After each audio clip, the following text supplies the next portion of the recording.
Allohga shukrlar bo'lsin. Meni qori o'g'lim, Abdulloh o'g'lim bugun kechasi opa-dadalarni hujralarida, ya'ni xonalarida tunab qolganligi uchunmi?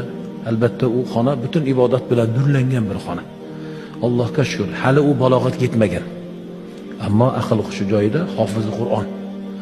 Bir Ramazonda o'zida Allohga shukr 8 marta Qur'onni xalqqa o'qib berdi. Bir Ramazonda o'zida 8 ta xatm. Bismillah, mashallah, tabarakalloh.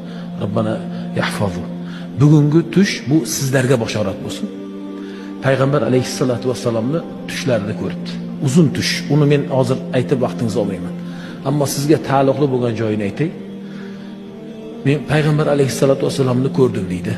Lekin nurliklaridan qarasam boshim pastga qarab qolaverdi. Yuzlarini tiniq holda ko'ra olmadim.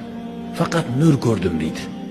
Keyin Payg'ambar alayhissalatu vassalam jamoatga azon aytildi, turdik.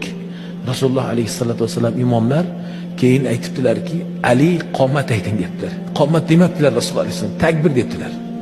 Ali debdilar, takbir ayting debdilar.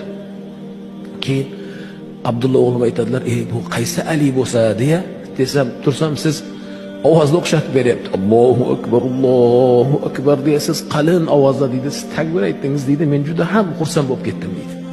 Bu alomatul qabuldir. Mana shu sizlarning darslaringizni alhamdulillah Alloh qabul qilganiki, bunday bizlarga bashorat kelyapti. Asli men buni sizlarga aytmoqchi emas edim. Lekin hozir mana darslaringizdagi sustukni ko'rib, eng bo'lmaganda mahrajlarni ham tuzatib olmaysizlarmi deya men buni ko'rib, eshitib hozir kelgan bashorat juda ham xursand bo'ldimki, Allohga hamdlar aytdimki, Allohim ajabmas qabul qilayotgan bo'lsa.